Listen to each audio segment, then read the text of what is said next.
बिस्मिल्लाहिर्रहमानिर्रहीम। अस्सलाम वालेकुम नाज़रीन, उम्मीद है कि आप सब खैरियत से होंगे। इस वीडियो में हम डिस्कस करेंगे इनकम टैक्स ऑर्डिनेंस 2001 के सेक्शन 147 के मुताबिक लॉ के अंदर कुछ स्पेसिफाइड पर्सनस हैं जिन्होंने क्वार्टरली बेस पे जो है ना एडवांस टैक्स जमा करवाना होता है। तो वो एडवांस टैक्स किन किन पर्सन से जमा करवाना होता है और किन कंडीशंस की बेस पे जमा करवाना होता है, उसका नोटिस क्या है, उसकी पेमेंट कैसे करनी है और उसकी जो पेमेंट है तो उसको पेमेंट की एडजस्टमेंट क्या हो सकती है। वन बाय वन इन सब को जो ना टेक्निकली हम डिस्कस करेंगे कि लॉ के अंदर इस सेक्शन की ना जो ट्रीटमेंट है क्या और किस के ऊपर एप्लीकेबल है। नाज़रीन, इस वीडियो में हम जो ना एडवांस टैक्स की जो ट्रीटमेंट है वो एज़ पर जो ना सोल प्रोप्राइटर डिस्कस करेंगे, यानी कि जो इंडिविजुअल बिजनेस होल्डर है, जो इंडिविजुअल बिजनेस पर्सनस हैं, तो उनके मुताबिक जो ना उनके ऊपर जो है एडवांस टैक्स की एप्लीकेबिलिटी जो है ना उसकी ट्रीटमेंट वो डिस्कस करेंगे। इसके अलावा जो एओपी है या कंपनी है तो उसके लिए जो उसके मुताबिक जो ना एडवांस टैक्स अंडर सेक्शन 147 की ट्रीटमेंट है तो उसको ना लहदा से वीडियो में डिस्कस किया हुआ है। उसकी लहदा से वीडियो अवेलेबल है इसी चैनल के ऊपर। तो इस वीडियो को लिंक में ना जो ना ये उसका दूसरी वीडियो का लिंक भी शेयर है, तो आप जो ना वो उसको लहदा से ना देख के जो ना उसकी अंडरस्टैंडिंग ले सकते हैं। जी नाज़रीन, इसको वन बाय वन हम डिस्कस करते हैं कि जो सेक्शन 147 जो है ना उसकी एप्लीकेबिलिटी है क्या और किस चीज़ के ऊपर एप्लीकेबल होता है। तो सबसे पहले ये है कि ये किस पर्सन ने टैक्स जमा करवाना है एज़ पर सेक्शन 147। तो ऐसे बिजनेस इंडिविजुअल जिनकी जो ना लास्ट ईयर की जो ना सेल्स जो ना 1 मिलियन या इससे ज़्यादा थी, तो उन्होंने क्वार्टरली बेसिस पे जो ना एडवांस टैक्स जमा करवाना है अपने जो ना नेक्स्ट ईयर में जो उसका करंट ईयर चल रहा है ना उसमें। तो अगर कोई और इसके अलावा जो कोई भी एओपी है और या कंपनी है, पीवीटी कंपनी जो कि एससीसीपी में रजिस्टर्ड है, तो वाट एवर जो ना उनकी जो सेल्स हो लास्ट ईयर की, तो उन्होंने भी जो ना वो करंट ईयर का जो ना एडवांस टैक्स जमा करवाना है क्वार्टरली बेसिस पे। तो जमा कैसे करवाना है उसको हम आगे जाके डिस्कस करते हैं। तो ये तीन तरह के जो पर्सनस हैं इन्होंने जो ना बेसिकली एडवांस टैक्स जमा करवाना है क्वार्टरली बेसिस पे। दूसरा ये है कि इनकी एडवांस टैक्स की पेमेंट डेट्स क्या है और जो ना इसकी जो ना टैक्स नोटिस का रिप्लाई की डेट क्या है, तो ये हम डिस्कस कर लेते हैं। जी, जैसे कि आपको पहले बताया गया इस वीडियो के अंदर ना सिर्फ ना with respect to sole proprietor जो ना बिजनेस उसके मुताबिक ना चीज़ें डिस्कस करेंगे, जो कि एओपी और जो कंपनी के जो एडवांस टैक्स की कैलकुलेशन जो है ना वो या उसकी पेमेंट मेथड है तो वो उसको दूसरी वीडियो में डिस्कस किया हुआ है, तो वो इसी चैनल के ऊपर अवेलेबल है। आप उसको ना लहदा से देख के जो ना अंडरस्टैंडिंग ले सकते हैं। तो ये बताते जाएँ कि जो इंडिविजुअल बिजनेस होल्डर है तो उन्होंने जो एडवांस टैक्स जमा करवाना है, जो उसकी जो पेमेंट डेट्स हैं, जो उसका फर्स्ट क्वार्टर है जो कि जुलाई से सितंबर बनता है, तो इन्होंने जो ना वो 15 सितंबर से पहले जो ना उस क्वार्टर का जो थर्ड मंथ बनता है ना उसकी 15 सितंबर से पहले जो ना उसकी जो ना टैक्स की पेमेंट करनी है, या उसका जो ना अगर उसको नोटिस आया हुआ है और उसका टैक्स नहीं बनता तो उसका नोटिस का जो रिप्लाई जो ना वो 15 सितंबर से पहले जमा करवाना है। तो जो सेकंड क्वार्टर है अक्टूबर से दिसंबर तक का उसका जो ना रिप्लाई या फिर जो ना उसका जो टैक्स बन रहा होगा वो 15 दिसंबर से पहले जमा करवाना है। तो इसी तरह जो थर्ड क्वार्टर है उसका भी 15 मार्च से पहले जमा रिप्लाई या टैक्स जमा करवाना है। तो जो क्वार्टर फोर्थ है उसका जो ना जो फोर्थ क्वार्टर है तो उसका भी रिप्लाई या टैक्स जो भी बनता हुआ, तो टैक्स अगर नहीं बन रहा तो आपने रिप्लाई लाजमी जमा करवाना है।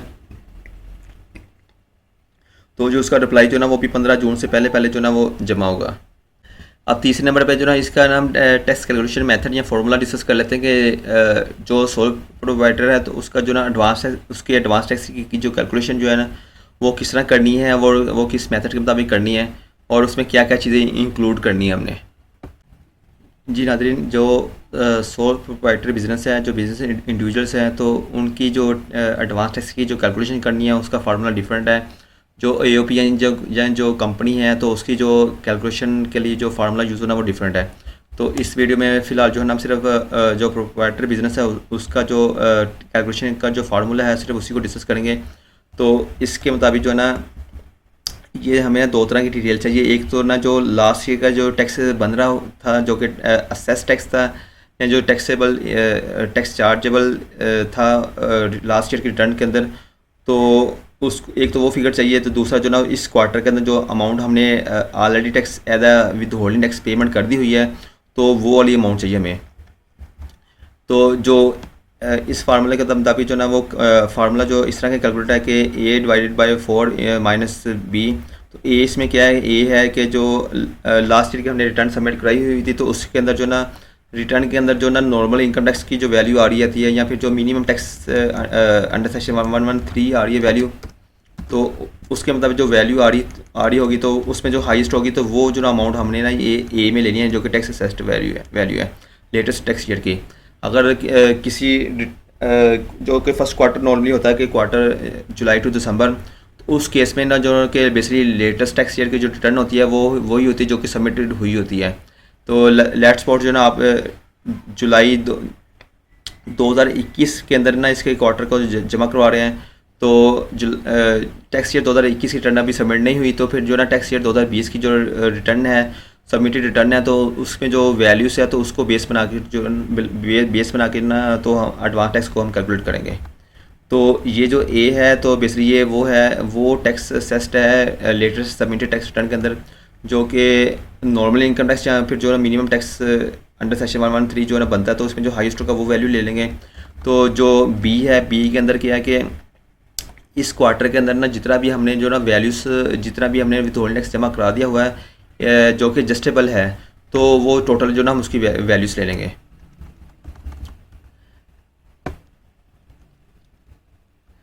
तो आपको बता दें कि ना ये जो बी है इसके अंदर क्या क्या चीज़ें इंक्लूड हो सकती हैं। तो इसके अंदर जो ना बेसिकली जो एडवांस टैक्सेस है वन अंडर सेक्शन 153, वो उसके अंदर जितनी भी विथहोल्डिंग्स है वो सारी एडजस्टेबल है, वो इस पर हम ले सकते हैं।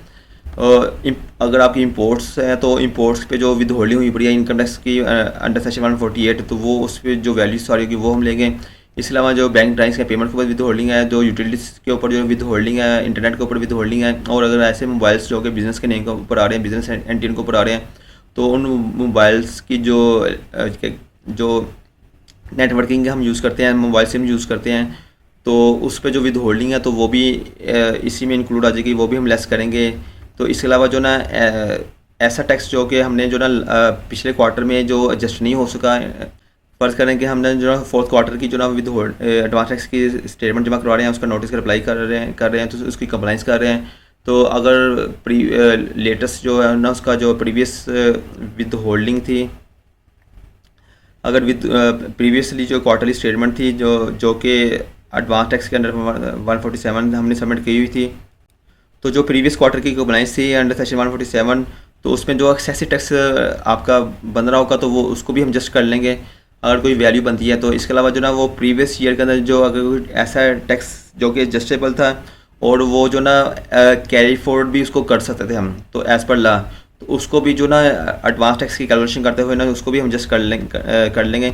इसके अलावा ऐसा कोई भी विद होल्डिंग टैक्स जो कि एज़ पर ला जो ना एडजस्टेबल है, तो उसको अगर हमने इस क्वार्टर के अंदर जो कि अभी हम फोर्थ क्वार्टर की जो ना एडवांस टैक्स की विद होल्डिंग कंप्लाइंस कर रहे हैं, तो इस क्वार्टर की या कोई भी रेलिवेंट क्वार्टर की ना अगर उसमें विद होल्डिंग हुई पड़ी है तो वो भी ना बेसिकली एडजस्टेबल होगी। लाइक सेक्शन 236G(H) है जो कि डिस्ट्रीब्यूटर का एडवांस टैक्स विद होल्डिंग हुई होती है, तो उसमें अगर विद होल्डिंग हुई है उनकी, तो वो भी जो ना उसकी एडजस्टमेंट भी हो जाएगी।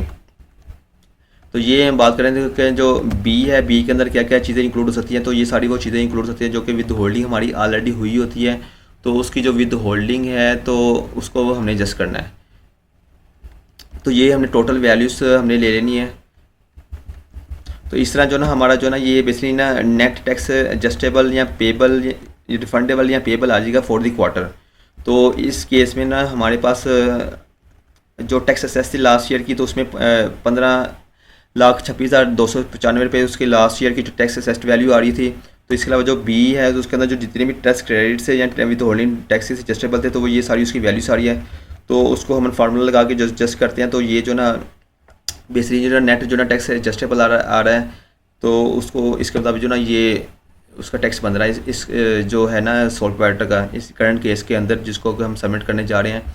तो इसका जो ना बेसिकली नेट जो ना टैक्स एडजस्टेबल आ रहा है, तो ये सारा ना फार्मूला लगा हुआ, इसका लिंक लगा हुआ, तो इसके मुताबिक ना इसकी कैलकुलेशन होगी। जी नादिर जी, हमारा तीसरा पॉइंट क्लियर हो गया कि हमने नेट टैक्स कैलकुलेशन मेथड यानी कि एडवांस टैक्स की कैलकुलेशन कैसे करनी है। तो अभी जो हमने ना सोल प्रोवाइडर का केस डिस्कस कर लिया हुआ है, तो EOP और या कंपनी का जो केस है वो लेता है, वीडियो में अवेलेबल है, तो आप उधर से देख सकते हैं। तो अब हम चौथे पॉइंट की तरफ आते हैं कि अब जो टैक्स का नोटिस का रिप्लाई है अंडर सेक्शन 147, इसको रिप्लाई में हमने कैसे ड्राफ्ट करना है और इसकी जो ना फाइलिंग कैसे करनी है। तो अब वो ये फोर्थ पॉइंट को हम डिस्कस करते हैं। जी नाज़रीन, ये रिप्लाई का ड्राफ्ट है, तो इसमें सबसे पहले जो ना ऊपर डेट और जो कमिश्नर है जिसको एड्रेस करना है कि वो आ रहा है। तो ये डिटेल आपको कहाँ से मिलेगी? जो आपको ऑर्डर आया होता है, जो नोटिस आया होता है 147 का, जो कि आपके IRS पोर्टल पे इन बॉक्स में पड़ा हुआ है। तो उसमें जो ना कमिश्नर है जिसने नोटिस भेजा होता है, तो उसमें ना लास्ट उस ऑर्डर या नोटिस के एंड पे जो ना नेम आ रहा होता है कमिश्नर का। तो ये इन्फॉर्मेशन आपने एज इट इज़ ड्राफ्ट कर देनी है, ये पुट कर देनी है। तो नीचे जो है ना वो डिटेल आ जाएगी, जो कि इंडिविजुअल टैक्स पेयर है उसकी डिटेल आ जाएगी, उसके ऑफिस का एड्रेस आ जाएगा, उसका NTN आ जाएगा, टैक्स ईयर आ जाएगा। तो ये नोटिस सब्जेक्ट आ गया उस नोटिस के रिप्लाई का। तो इसके अलावा जो बॉडी है उसके अंदर जो ना ये वो नोटिस होता है उसका रेफरेंस नंबर आ जाता है, जो कि बेसिकली बार कोडेड होता है। तो ये आपको उसी ऑर्डर के अंदर या नोटिस के अंदर मिल जाएगा। उसकी डॉक्यूमेंट की डेट मिल जाती है, उसी के अंदर मेंशन होती है। तो ये बाकी डिटेल जो ना आप ये एक ड्राफ्ट है, आप अपने तौर से भी इसको लहदा से भी ड्राफ्ट कर सकते हैं। तो ये चीज़ आ गई। तो फिर नीचे जो ना डिटेल आती है कि ये जो डिटेल जो हमने बतानी होती है कि लास्ट ईयर की जो ना वो टर्नओवर कितना था, सेल्स कितनी थी, टैक्स लाइबिलिटी कितनी बन रही थी, तो जो टैक्स असेस्ड था वो कितना बन रहा था। तो ये जो वैल्यूज वही है जो कि हमने यहाँ पे ना कैलकुलेशन करते हुए ड्राफ्ट की थी। तो इसी वैल्यू को जो ना हमने ड्राफ्ट के अंदर पुट कर देना है, सिर्फ प्लेस कर देना है नरेशन के साथ। तो इसके बाद जो है ना जो इसकी जो ना दूसरी डिटेल्स वो भी एज इट इज़ मेंशन कर देनी है कि हमारे पास जो ए था ये वही फिगर्स है जो कि हमने कैलकुलेशन करते हुए ना जो ये ए वाली यहाँ भी फिगर्स पुट की थी। तो इसको एज इट इज़ यहाँ पे ड्राफ्ट कर देना। जो बी है जो कि less tax paid during the year है, ये वही वैल्यूज़ है जो कि हमने यहाँ पे ना मेंशन की है, इसको लेस की हुई थी।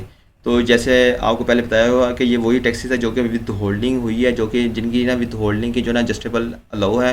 तो ये सारे वही टैक्सेस है जो कि इस क्वार्टर के अंदर, जिस क्वार्टर का हम एडवांस टैक्स का रिप्लाई जमा करवा रहे हैं, तो उसका जो रिप्लाई उस क्वार्टर के जो पीरियड के अंदर जितने भी विद होल्डिंग हुई है, तो वो सारी को ना हम वन बाय वन मेंशन कर देते हैं as per the year section और टैक्स नेचर के मुताबिक।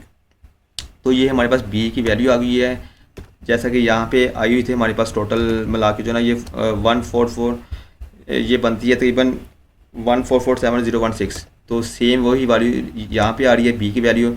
तो इस फार्मूले के मुताबिक A/4 - B, तो ये हम कैलकुलेट करते हैं। तो हमारे पास जो ना नेट जो ना एडवांस टैक्स पेबल या एडजस्टेबल आ जाता है फॉर द क्वार्टर, ये वैल्यूज आ गई। तो ये वैल्यूज वही है जो कि हमने यहाँ पे ना एक्सेल में के फार्मूले में कैलकुलेट करते हुए फाइंड आउट की थी।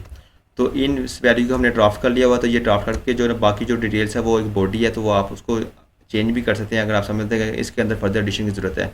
तो ये करके जो ना ये इसको लेटर हेड के ऊपर हमने कॉपी कर लेना है। लेटर हेड के ऊपर जो ना वो प्रिंट लेके इसको क्या कहते हैं साइन और स्टैम्प करके जो ना, अगर आप कंसल्टेंट अपने लेटर हेड के ऊपर इसको सबमिट करवाना चाह रहा है तो वो अपने लेटर हेड के ऊपर साइन और स्टैम्प करेगा। अगर वो क्लाइंट या कोई इंडिविजुअल या कंपनी जो बिज़नेस इंडिविजुअल है, तो वो अपने खुद से अपने लेटर हेड के ऊपर इसको ड्राफ्ट को अपने लेटर हेड के ऊपर जो ना वो प्रिंट लेके साइन और स्टैम्प करवाना चाह रहा है, तो वो उसकी मर्जी है, तो वो दोनों एक्सेप्टेबल है। तो इस तरह जो ना ये रिप्लाई का ड्राफ्ट जमा हो जाएगा। तो अगर ये टैक्स इस केस में टैक्स नहीं बन रहा, ये बेसिकली रिफंडेबल आ रहा है, तो अगर टैक्स हमारा पेबल होगा तो वो फिर हमें जो ना वो इसके साथ ना चलान भी क्रिएट करना पड़ेगा। तो चलान क्रिएट करने का क्या मेथड है वो हम आगे डिस्कस करते हैं। तो ये बेसिकली नहीं कि रिप्लाई का ड्राफ्ट आपके सामने आ गया हुआ है, तो इसके मुताबिक जो आप रिप्लाई ड्राफ्ट कर सकते हैं। जी, ये अब आगे इसका है ना कि हमने रिप्लाई का नोटिस कैसे बना लिया हुआ है अंडर सेक्शन 147, ये इसका ड्राफ्ट नोटिस बन गया, रिप्लाई बन गया। तो अब इसका हम डिस्कस करते हैं कि इसका फाइलिंग मेथड क्या होगा, तो हम किस तरह इसको ना फाइलिंग कर सकते हैं। तो अभी जो ना ऑनलाइन नोटिस आ रहे हैं, तो ऑनलाइन अप्लाई कर देते हैं हम, नोटिस का ऑनलाइन रिप्लाई कर देते हैं, तो वो भी सफिशेंट है। लेकिन अगर कोई खुद से जो ना वो उसको अपनी सेटिस्फेक्शन के लिए या फिर ना समझता कि वो ऑफलाइन फाइलिंग भी ज़रूरी है, उसकी रिसीविंग भी ज़रूरी है, तो वो कोई भी पर्सन जो ना ऑफलाइन फाइलिंग भी कर सकता है विद ऑल अदर डॉक्यूमेंट्स, जो कि ऑनलाइन फाइलिंग में अटैचमेंट में यूज़ होंगे। वही जो डॉक्यूमेंट्स जो ना वो फाइल अटैच उसकी फ़ाइल बना के तो उसकी फ़ाइल बना के जो ना वो साथ में जो ना रेलिवेंट RTO में या CTO में जाके ना वो जमा करवा देगा, तो वहाँ पे जो ना उसका रिप्लाई सबमिट हो जाएगा। तो अभी पहले हम जो ना डिस्कस कर लेते हैं कि इसका ऑनलाइन का फाइलिंग का मेथड क्या है और किस तरह उसका ऑनलाइन रिप्लाई हमने सबमिट कराना है। जैसे हम आयरिस का पोर्टल लॉगिन करेंगे तो इसके इनबॉक्स में जाएंगे तो इनबॉक्स के अंदर जो ना विद होल्डिंग या एडवांस टैक्स के नाम से जो ना एक नोटिस पड़ा होगा। तो इसमें ना इनबॉक्स के अंदर जो है ना एडवांस टैक्स का जो ना पेमेंट का नोटिस पड़ा होगा, इंटीमेशन टू पे एडवांस टैक्स, इसको हम ओपन करेंगे। तो जो जिस रेलिवेंट क्वार्टर का उसको हम ओपन करेंगे तो इसको ना रिप्लाई में हम जाएंगे। अगर इसको व्यू करना हुआ या डाउनलोड करना हुआ तो व्यू में जाके ना हम इसकी प्रिंट कर लेंगे। ये व्यू में गए तो यहाँ से प्रिंट का बटन प्रेस करेंगे तो ये डाउनलोड हो जाएगा। तो अगर हम उसको प्रिंट नहीं करना चाह रहे हैं तो रिप्लाई सबमिट करवाना चाह रहे हैं तो ये नोटिस के ऊपर हमने क्लिक किया। क्लिक करने के बाद जो ना रिप्लाई पे क्लिक किया, उसके बाद जो ना ये फिर इनबॉक्स आ गया memo to provide estimate for advance tax. तो सामने क्लिक सेलेक्ट का बटन आ रहा है, सेलेक्ट के ऊपर क्लिक कर दिया हमने। तो उसके बाद जो ना इसके ना रिप्लाई की बॉडी के अंदर एंटर हो जाएंगे। तो यहाँ पे जो ना हमने रिप्लाई सबमिट कराना है जी। ये रिप्लाई को जो हम ओपन करेंगे तो इसके ना बेसिकली 3 एरियास आ रहे हैं, कंटेंट्स आ रहा है, डाटा आ रहा है और अटैचमेंट आ रही है। कंटेंट्स के अंदर जो हमने रिप्लाई ड्राफ्ट किया होगा तो उस रिप्लाई को जो ना यहाँ पे पेस्ट कर देंगे।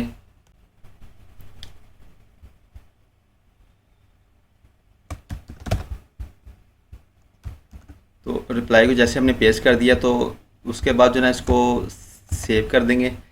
सेव के बटन पर क्लिक कर देंगे तो दूसरा ऑप्शन आ रही है, दूसरी टैब आ रही है डाटा का। तो डाटा के अंदर जो ना सिस्टम ने ना खुद ब खुद ने ना इसकी कैलकुलेशन की होती है। तो इसमें ना अभी फ़िलहाल थोड़ा सा इशू भी हो सकता है। तो अगर हम चाहे तो इसको फीड भी कर सकते हैं डाटा को। अगर हमने सबमिट करना है इसको ना उसके अंदर फीड नहीं करनी है। तो अगर इसको फीड ना भी करें तो वो रिप्लाई जो ना एक्सेप्टेबल है, तो क्योंकि हमने कॉन्टेंट्स के अंदर और अटैचमेंट के अंदर सारी चीज़ें ना उसको काउंट फॉर करना है। तो अगर सम टाइम होता है कि सिस्टम सही तरह ऑपरेट नहीं कर रहा होता और ये ना कैलकुलेशन ना सही नहीं कर रहा होता, तो उस केस में जो ना इसको आप स्किप कर दें तो वो बेहतर है, बजाय कि इसके गलत कैलकुलेशन हो जाए वो जो ना आगे वही ना गलत रिप्लाई सबमिट हो जाए। तो इस वजह से ना इसको फ़िलहाल अभी हम सबमिट नहीं कर रहे हैं क्योंकि ये अभी सिस्टम में ना इसके कुछ एरर्स है, तो इसको स्किप कर रहे हैं कैलकुलेशन को। तो आगे तीसरा टैब आ रहा है अटैचमेंट का। अटैचमेंट के अंदर ना 3 तरह की अटैचमेंट उन्होंने मांगी हुई है। एक अदर्स में आ रही है, तो अदर्स के अंदर ना प्लस में जाके ना जो ये जो रिप्लाई है उसकी जो स्कैन कॉपी साइन और स्टैम्प के साथ जो ना जो PDF के फॉर्म में जो ना इसको अटैच यहाँ भी कर देंगे। दूसरी टैब आ रहा है कि ये evidence of estimate expenses and deductions. इसके अंदर ना जो हमारा इस क्वार्टर के अंदर जितनी भी विद होल्डिंग हुई है ना तो उन सब की अटैचमेंट कर देंगे। तो उस सब की अटैचमेंट आपने मतलब अगर बहुत ज़्यादा डॉक्यूमेंट्स है उसके तो उसकी जो ना समरी शीट बना के ना विद CPRs नंबर, उसमें CPR नंबर लाजमी मेंशन होना चाहिए ताकि वो ना वो ज़्यादा ना रिलायबल डाटा होगा अगर CPR वाली डिटेल जो ना शीट वो हम अटैच करें। तो अगर हम ना इसमें जो आपकी जो जितनी भी वर्किंग है वो उसमें ना एविडेंस है उसके विद होल्डिंग के इंक्लूडिंग CPRs हो जो अदर जितना भी ये इलेक्ट्रिसिटी बिल से रिलेटेड जो विद होल्डिंग है, यूटिलिटीज़ की विद होल्डिंग है या दूसरी भी जितनी भी विद होल्डिंग्स हैं, अगर वो डाटा बल्क में है तो उसकी अटैचमेंट बहुत ज़्यादा हो जाएगी। तो उसकी ना आप एक एक्सेल में शीट बना के ना तो उसको जो ना वो उसको PDF में कन्वर्ट करके ना उसको फिर यहाँ पे अटैच कर दें तो वो भी बेहतर रहेगा। और इजीली जो ना वो ज़्यादा आगे जो ना वो असेसिंग ऑफिसर को, कमिश्नर को ना वो उसको अंडरस्टैंड करना भी ईजी हो जाएगा। और तीसरी ये है कि अगर आपकी जो सेल्स है, अगर आप समझ रहे हैं कि वो एस्टिमेटेड सेल्स जो है ना उनके मुताबिक कम सेल्स हैं तो वो उस केस में ना ये वाली टैब यूज़ करेंगे। तो ये जो सेल्स वाला जो है ना वो कैलकुलेशन वाला एरिया, तो वो बेसिकली EOP और कंपनी की जो एडवांस टैक्स की कैलकुलेशन जो है ना उसके अंदर हम यूज़ करेंगे। तो फिलहाल जो ना हम इस टैब को हम स्किप कर देंगे। तो ये इन 2 टैब्स के अंदर जो ना अपनी अटैचमेंट लगा देंगे जी। ये ना हमने अटैचमेंट कर दी हुई है रेलिवेंट एरिया में। तो जो रिप्लाई था वो भी अटैच कर दिया हुआ PDF में कन्वर्ट करके। तो इसके अलावा जो विद होल्डिंग थी, विद होल्डिंग डिटेल्स थी तो वो सारी अटैच कर दी हुई है। तो विद होल्डिंग रिलेटेड थोड़ा सा आपको बताते जाएँ कि विद होल्डिंग जो ना 2 तरह की डाटा से हमें अवेलेबल हो सकती है। एक तो ना MIS रिपोर्ट से अवेलेबल हो सकती है जो कि आयरिस के पोर्टल पे अवेलेबल है। दूसरा जो ना FPR मालूमात में अगर हम जाते हैं तो वहाँ पे भी ना विद होल्डिंग टैक्सेस की डिटेल अवेलेबल होती है।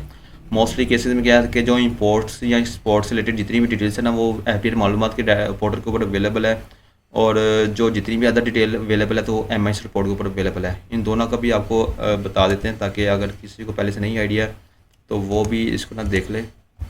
पोर्टल पे हम आते हैं तो सबसे लास्ट पे ना एमआईएस आ रहा है, तो इसमें इंफॉर्मेशन सेंटर पे क्लिक करते हैं। तो इसके लास्ट पे जो ना पेमेंट डिटेल्स आ रही है, तो इस पर क्लिक करते हैं हम। तो इसमें जो ना अगर आप फ़िल्टर लगाते हैं तो फ़िल्टर के थ्रू भी ये सारी हमें डिटेल मिल जाती है। अगर हम फ़र्ज़ करें कि सिर्फ जो ना वो टैक्स ईयर इसी क्वार्टर की डिटेल हम लेना चाहते हैं, तो ये अप्रैल 1 सेलेक्ट कर लिया फ्रॉम, और ये 2 पे ना हमने 30 जून को सिलेक्ट कर लिया। तो ये सर्च का जो टैब है इसको हमने क्लिक कर दिया। तो जो इस सिर्फ जो इस क्वार्टर की डिटेल होगी वो सारी हमारे पास ना आ जाएगी। तो ये डिटेल है उसकी। तो यहाँ पे एक्सेल की ये ऑप्शन आ रही है एक्सपोर्ट करने की, तो एक्स पे हम जैसे क्लिक करेंगे तो ये जो ना डिटेल जो ना एक्सेल में एक्सपोर्ट कर देगा सिस्टम। तो उस रिपोर्ट को ना हम जो शीट को जितनी भी हमारी रिक्वायर्ड की चीज़ होगी वो और जो रेलिवेंट होगी उसको जो ना सेलेक्ट कर लेंगे या उसी को रिटेन करने देंगे। बकाया डाटा सारा डिलीट करके जो ना इसको जो ना पीडीएफ में कन्वर्ट करके इसको अटैचमेंट के लिए यूज़ कर लेंगे। तो इस तरह आप एपीआर मालूमात में अगर हम जाते हैं तो वहाँ पे भी जो ना वो डिटेल अवेलेबल है। एपीआर मालूमात में जाने के लिए ना ये हमारे पास पोर्टल के ऊपर जो ना मालूमात एंड अदर्स है। तो यहाँ पे जो ना हम एपीआर मालूमात में जाके जो ना लॉगिन होकर ना डिटेल हम वो सारी सेट कर सकते हैं। तो इधर से मिल जाएगी। तो फ़िलहाल जो ना हम इसी के ऊपर आते हैं दोबारा आइरिस के ऊपर। तो जो हमारा रिप्लाई है उसमें उसको सबमिट करते हैं। तो एक दफ़ा ना एक और बताते जाएँ, अगर एक दफ़ा आप इनबॉक्स के अंदर जो रिप्लाई को हम ओपन कर लेते हैं ना, तो वो उसको जब रिप्लाई को सिलेक्ट कर लेते हैं ना, यानी उसका जवाब कुछ ना कुछ प्रिपेयर कर लेते हैं, तो वो ना ड्राफ्ट फॉर्म में चला जाता है। तो जब ये ड्राफ्ट फॉर्म में आ चुका हुआ है तो इधर से आके हम इसको सिलेक्ट करके एडिट फॉर्म में लेकर आते हैं। तो यहाँ पे जो ना हम ये सारी इन्फॉर्मेशन ऐड कर ली हुई है डाटा में, और ये दूसरी डिटेल आ गई है। अटैचमेंट भी हमने कर दी हुई है। तो आप जो ना इसको सेव करके जो ना बेसिकली इसको हमने सबमिट करना है।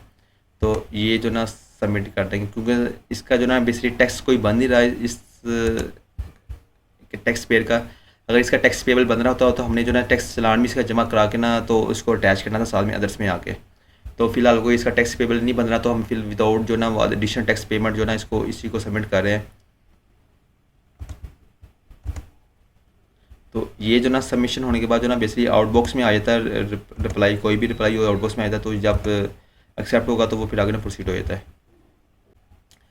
जी नेक्स्ट बताते हैं कि ये हमने फाइलिंग मेथड भी देख लिया। तो ये हमने ऑनलाइन फाइलिंग मेथड्स का देख लिया हुआ। तो ऑफलाइन के लिए जितने भी हमने ऑनलाइन के अंदर से डॉक्यूमेंट सबमिट किए हैं, इसका रिप्लाई लेटर हेड के ऊपर, चाहे वो कंसल्टेंट का लेटर हेड हो या उस टैक्स पेयर का, आप टैक्स पेयर के बिजनेस का लेटर हेड हो, उसके ऊपर रिप्लाईज को ड्राफ्ट करके उसके ऊपर साइन स्टैम्प करके जो ना वो प्लस जो ना वो इसके जितने भी दूसरे डॉक्यूमेंट्स है विद होल्डिंग से रिलेटेड जो ना उसकी वो डिटेल्स जो ना वो सारी जो ना ऑफलाइन विद अटैचमेंट फाइल बना के जो ना वो भी रेलिवेंट आरटीओ में सबमिट कराना है। तो उसकी जो रिसीविंग लेनी है। तो दोनों केसेस, दोनों ऑप्शंस यूटिलाइज कर ले तो बेस्ट है। अगर आपने ऑनलाइन ही भी सिर्फ ही अप्लाई कर दिया हुआ तो वो भी बेहतर है। लेकिन अगर आपने ऑनलाइन अप्लाई नहीं किया, वो सिर्फ ऑफलाइन अप्लाई किया, तो वो जो ना वो नुकसानदेह हो सकता है। ऑनलाइन का अप्लाई करना भी ज़रूरी है। जी नेक्स्ट फिफ्थ जो ना हम ये पॉइंट डिस्कस करते हैं कि इसका टैक्स चालान क्रिएशन कैसे करनी है, इसको टैक्स चालान कैसे क्रिएट करना है। यानी कि अगर किसी भी पर्सन का टैक्स बन रहा है और एडवांस टैक्स स्टैंड कर रहा है, पेबल हो रहा है, तो उसका जो ना टैक्स चालान हम कैसे क्रिएट करेंगे। एज यूजुअल आप एपीआर की मेन वेबसाइट पे आएंगे तो वहाँ पे ना आके हम सेल टैक्स आ रहा है लिखा हुआ आइकन, इस पर क्लिक करेंगे तो e.apr वाला जो लिंक है वो ओपन हो जाएगा, जिसके थ्रू ना नॉर्मली सेल टैक्स रिटर्न भी सबमिट होती है। तो वहाँ पे आके ना हम दोबारा कोई भी यूज़र ना उसका लॉगिन करेंगे।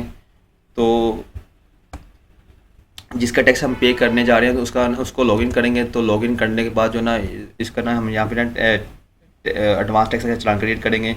जैसे हम e.apr की वेबसाइट ओपन करेंगे तो उस पर यूज़र को लॉगिन करके तो ना ई पेमेंट का टैब आ रहा होगा, इसका सब टैब आ जाएगा क्रिएट पेमेंट्स, उसका जो सब टैब आ जाएगा इनकम टैक्स। इस पर हम क्लिक करके जो ना वो चालान वाले पोर्टल पे एंटर हो जाएंगे। तो ये सबसे पहले टैक्स ईयर सेलेक्ट करना है। तो टैक्स ईयर फ़र्ज़ करें जो क्वार्टर है टैक्स ईयर का 2021 का जो 4th क्वार्टर है, तो उसका हम टैक्स जमा करवाने जा रहे हैं। तो टैक्स ईयर 2021 सेलेक्ट कर लिया। आगे जो ना ये बिज़नेस आ रहा है, तो इसका इस जो टैक्स पेयर का जो बिज़नेस है वो सिलेक्ट कर लेना है, जो कि पोर्टल के ना सब ड्रॉप बॉक्स में शो होगा। तो उसके बाद जो टैक्स पेमेंट नेचर सेलेक्ट कर लेनी है। तो हमारी जो है ना टैक्स पेमेंट का नेचर है एडवांस इनकम टैक्स, इसको हम सेलेक्ट कर लेंगे। तो इसको जैसे ही सेलेक्ट करेंगे तो ये ना एडवांस ईयर्स की बात करेगा, तो किस ईयर का आप एडवांस टैक्स पेमेंट करना चाह रहे हैं। तो हम 2021 का जमा करवाना चाह रहे हैं। तो ऊपर भी उसने पूछ लिया हुआ था, लेकिन ये पीछे नीचे भी पूछा हुआ, क्योंकि इसके जो ना सब आगे और भी एप्लीकेबिलिटी है, तो उन्होंने फ़िल्टर लगाया हुआ, तो हमने सेलेक्ट कर लिया हुआ 2021। आगे जो ना टैक्स पेमेंट सेक्शन आ जाता है। तो इसमें ना सबसे पहले आ रहा है सेक्शन 147 एडवांस इनकम टैक्स। इसको हम सिलेक्ट कर लेंगे।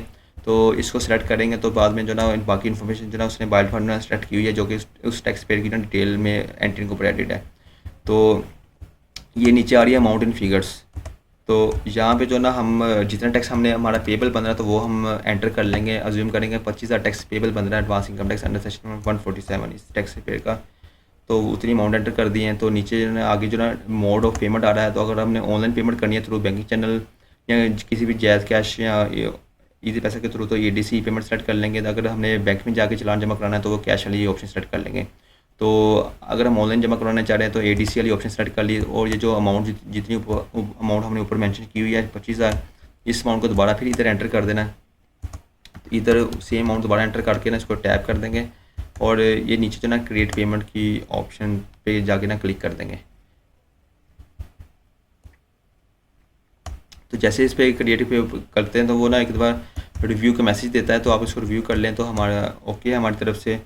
तो कंफर्म का बटन क्लिक कर देते हैं। तो जैसे कंफर्म का बटन क्लिक करेंगे तो जो ना ये चलान क्रिएट हो जाएगा। इसका PSAD जनरेट हो जाएगा। तो इसका PSAD जनरेट होने के बाद जो ना ये चलान जो है ना बेसिकली प्रिंटेबल फॉर्म में आ जाएगा, यानी कि डाउनलोड की शक्ल में आ जाएगा। तो ये जो ना अभी प्रिंटेबल फॉर्म में आ गया। नेक्स्ट इसका टैब ओपन हो गया कंफर्म करने के बाद। तो इसमें जो ना आप अगर आपका सिटी चेंज करना हो तो सिटी चेंज कर लें। तो ये सबसे नीचे आएगा ना, कर्सर को लेकर नीचे जो ना प्रिंट की ऑप्शन आ रही है। तो प्रिंट पे जैसे क्लिक करेंगे तो ये ना चलान डाउनलोड हो जाएगा। तो डाउनलोड होने के बाद जो ना ये इसको हम सेव कर लेंगे। तो ओपन करके इसको देखेंगे तो ये चलान हमने डाउनलोड करके ना ओपन कर लिया हुआ। तो ये चलान है तो उसमें रेलिवेंट डिटेल वही मेंशन है जो हमने फीड की हुई थी। तो ये सेक्शन इसका आ रहा है और ये टैक्स ईयर इसका आ रहा है 2021। और इसके अलावा ये एडवांस इनकम टैक्स का सेक्शन आ रहा है। तो ये टैक्स पेयर बाय डिफ़ॉल्ट वही आ रहा है और अमाउंट हमारी 25,000 आ रही है।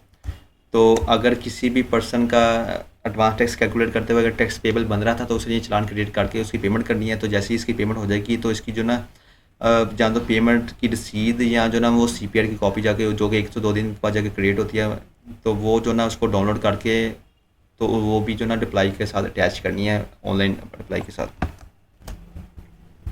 जी ये हमने फिफ्थ पॉइंट डिस्कस कर लिया कि टैक्स चलान कैसे क्रिएट करना है अंडर सेक्शन 147 जिसका जो ना टैक्स पेबल बन रहा होगा। तो ये भी हमने मेथड देख लिया, वो ये भी तरीकाकार देख लिया है। आगे जो ना नेक्स्ट जो है ना वो जो ये देखते हैं कि जो हमने टैक्स पे करना है अंडर सेक्शन 147 तो उसकी जो ना टैक्स ट्रीटमेंट क्या होगी।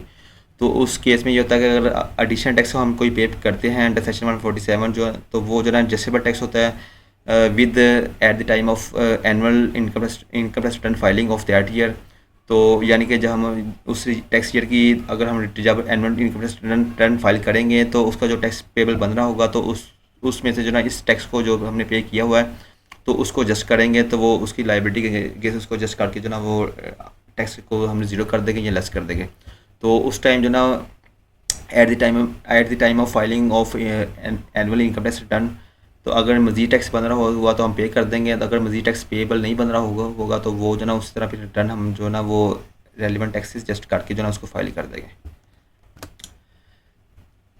जी अब ना हम ना कुछ ऐसे की पॉइंट्स है उसको डिस्कस करते हैं कि जो कि सेक्शन 147 को ना कवर करते हैं, जो कि at the time of filing जो ना वो प्रोसीजर मेथड के अलावा है। तो इसको जो ना हम वन बाय वन डिस्कस करते हैं। तो ये जो पॉइंट्स है ना with respect to sole provider लेदर से हम डिस्कस करेंगे। और जो इसकी जो ना वीडियो है EOP या कंपनी की एडवांस टैक्स अंडर सेक्शन 147 की जो वीडियो है तो उसमें वो जो पॉइंट्स जो ना वो लेदर से उसको वहाँ पे डिस्कस किए हुए हैं। तो पहले जो ना हम सोल प्रोवाइडर से रिलेटेड जो की पॉइंट्स है एडवांस टैक्स के तो वो हम डिस्कस कर लेते हैं। तो पहले तो ये बताते जाएं कि इस केस में ना कि कोई भी ना further show cause notice issue नहीं होता अगर कोई पर्सन जो ना वो एडवांस टैक्स की फाइलिंग नहीं करता, उसका या टैक्स पे नहीं करता या उसको रिस्पॉन्ड नहीं करता। तो वो जो टैक्स असेसिंग ऑफिसर है जो ना बेसिकली ना इसके अगेंस्ट जो ना without issuing show cause notice जो ना वो रिकवरी का ऑर्डर या रिकवरी का नोटिस 137 का और उसके बाद जो ना रिकवरी का ऑर्डर जो ना 138 का अगेंस्ट जो ना वो इशू कर सकता है। और उसके करने के बाद जो ना वो अकाउंट अटैच करके ना जो उसके मुताबिक जो ना टैक्स बन रहा होगा तो उसको ना रिकवर कर लेगा अकाउंट अटैच करके। या कोई भी अदर प्रोसीडिंग्स होगी रिकवरी से रिलेटेड जो है ना वो ना उसको प्रोसीड कर सकता है एक्स पार्टी के तौर पे, तो ये उसके पास राइट्स है। तो इसलिए जो ना ये एडवांस टैक्स की जो फाइलिंग है उसका रिप्लाई है तो वो उसको रिस्पॉन्ड करना बहुत ज़रूरी है, ताकि बाद में जो ना बिज़नेस के लिए कोई मसला मसाइल ना हो। दूसरा पॉइंट ये है कि ये ना एडवांस टैक्स की जो फाइलिंग है बेसिकली ये टोटली जिम्मेदारी है रेलिवेंट इंडिविजुअल की या यूरोपीय कंपनी की, तो जो कि इसकी थ्रेशोल्ड में फॉल कर रहा है। अगर वो फॉल भी कर रहा है और अगर वो रिप्लाई नहीं कर रहा, रिस्पॉन्ड नहीं कर रहा, तो ये ना उसके ऊपर होगा कि अगर कोई लेटर ऑन उसका कोई कॉन्सिक्वेंस होता है तो वो खुद से ना उसको जिम्मेदार होगा। तीसरा पॉइंट ये है कि अगर कोई टैक्स पेयर चाहे तो वो जो ना वो रेलिवेंट क्वार्टर के ना फर्स्ट मंथ में या सेकंड मंथ में खुद से जो ना एडवांस टैक्स भी जमा करवा सकता है विदाउट जो ना वो रिप्लाइंग नोटिस, और एडवांस टैक्स के नोटिस आने से पहले पहले ना वो एडवांस टैक्स भी जमा करवा सकता है, अगर वो जितना वो असेस कर रहा है कि इतना मेरा टैक्स बन रहा था तो वो मैं जमा करवाता हूँ, तो वो ला क्लियर ना वो भी एप्लीकेबल है। आप वो टैक्स रेलिवेंट टैक्स जितना भी बनता था जमा करवा के ना सीधा सीधा रिप्लाई में वो अटैचमेंट कर दें तो वो भी एक्सेप्टेबल होगा। चौथा पॉइंट यह है कि अगर किसी भी वजह से जो ना वो टैक्स पेयर जो ना वो खुद से इंटेंशनली या अनइंटेंशनली इन एनी केस जो ना वो गलत रिकॉर्ड जमा करवाता है एफबीआर को ऑनलाइन या ऑफलाइन, तो एफबीआर डिपार्टमेंट के रेलिवेंट कमिश्नर के पास ये राइट्स है कि जो ना उसको जो ना एज़ पर लॉ जो ना उसके ऊपर पेनल्टी इम्पोज करे, उसके ऊपर डिफॉल्टर चार्ज इम्पोज करे, और जो है ना उसको जो ना फर्दर जो ना नोटिस इशू करके जो ना उसको जो ना फर्दर क्या कहते हैं उसको पेनल्टी इम्पोज करके जो ना उसकी रिकवरी कर ले। तो इसलिए जो ना आप जो ना रिप्लाई सबमिट करते हुए जो ना वो अगर एस्टिमेशन इतनी भी एस्टिमेशन ना करेंगे जो रिकॉर्ड ही गलत प्रोवाइड करते हैं और बाद में जो ना टैक्स पेयर के लिए मसला मसाइल हो। जी पाँचवा पॉइंट ये है कि अगर अज्यूम करते हैं कि हम ना टैक्स पेयर का जो ना फर्स्ट क्वार्टर है टैक्स ईयर का, तो उसने ना पिछले साल की रिटर्न सबमिट नहीं की हुई, तो उस केस में क्या करेगा वो उससे जो प्रीवियस ईयर होगा तो उसके वो जो डाटा है उसको बेस बना के जो ना अपनी ना टैक्स कैलकुलेशन करेगा।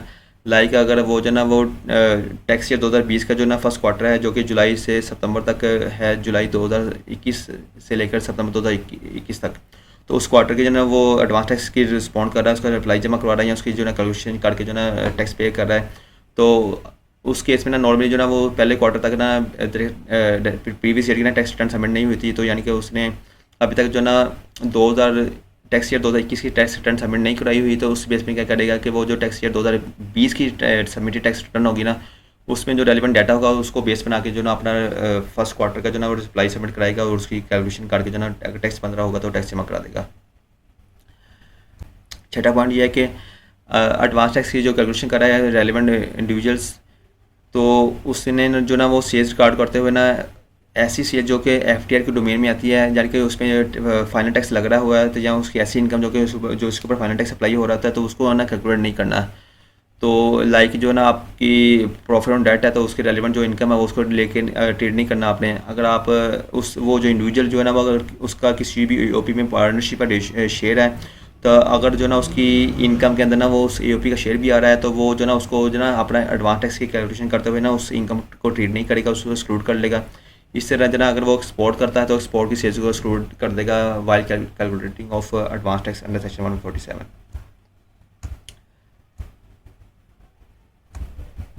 तो सातवां पॉइंट यह है कि जब हम इसकी ना एडजस्टमेंट कर रहे होते हैं जिसमें जो ऐसा टैक्स डिडक्ट कर रहे होते हैं जो कि विद होल्डिंग हुई थी रेलिवेंट क्वार्टर में, तो उस क्वार्टर में ना हमने सिर्फ वही टैक्स वाला टैक्स या ऐसा मिनिमम टैक्स जो कि लास्ट ईयर हमारे पास एडजस्टेबल था लेकिन जो है ना उसको हम कैरी फॉरवर्ड नहीं कर सकते थे, तो उसको जो ना हम रेलिवेंट क्वार्टर में जस्ट नहीं कर सकते हैं, तो वो भी जो ना बेसिकली रॉन्ग इन्फॉर्मेशन प्रोविजन के ज़ुमरे में आ जाएगा, तो वो बाद में जो ना लेटर ऑन जो ना वो टैक्स पेयर के लिए मसला मसाइल हो सकता है।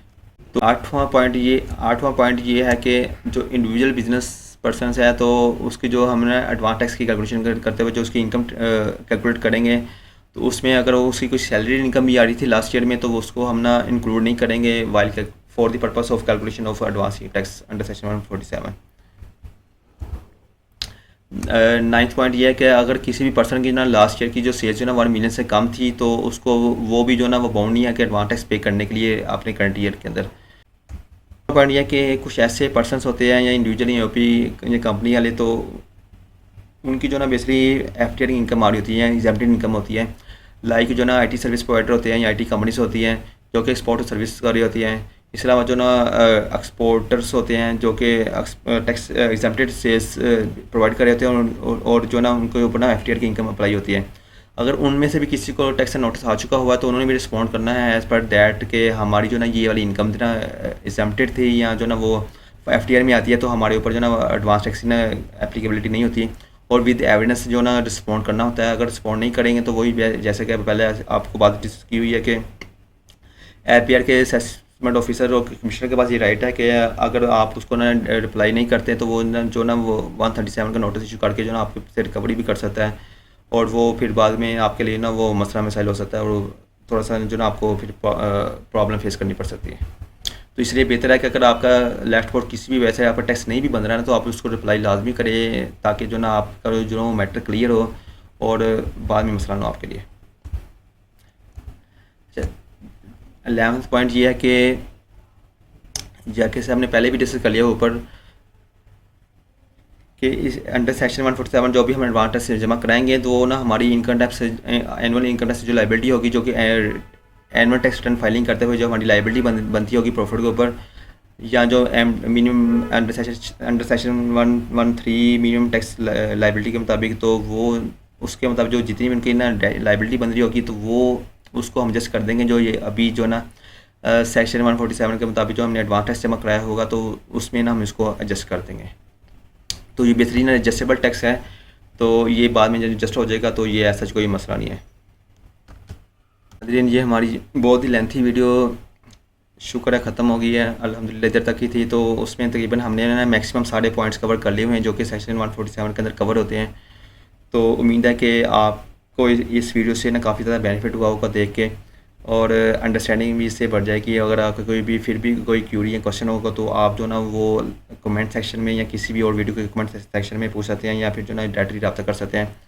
और अगर आप समझते हैं कि कोई पॉइंट मिस हो चुका हुआ है या उसमें कोई आपका फीडबैक है तो वो आप फिर भी जो ना वो कमेंट सेक्शन में या जो डायरेक्टली रब्ता करके ना आप फीडबैक दे सकते हैं। आपका जो ना फीडबैक जो ना उसको जो ना वो पॉजिटिवली देखा जाएगा, और जो पॉजिटिव फीडबैक होगा तो उसको ना इंशाल्लाह उसको ना बेस बना के जो ना नेक्स्ट जो ना हम उसको ना बेहतर तरीके से ना वीडियो को अपलोड करेंगे। इसके अलावा जो ना आपको बताते जाएँ कि इसी चैनल के ऊपर जो ना अदर वीडियो भी अवेलेबल है जो कि regarding taxation, SCP matters, account finance, financial software और जो ना पेरोल एचआर से रिलेटेड है। तो आप जो ना उन वीडियोस को देख के भी जो ना बेनिफिट हासिल कर सकते हैं।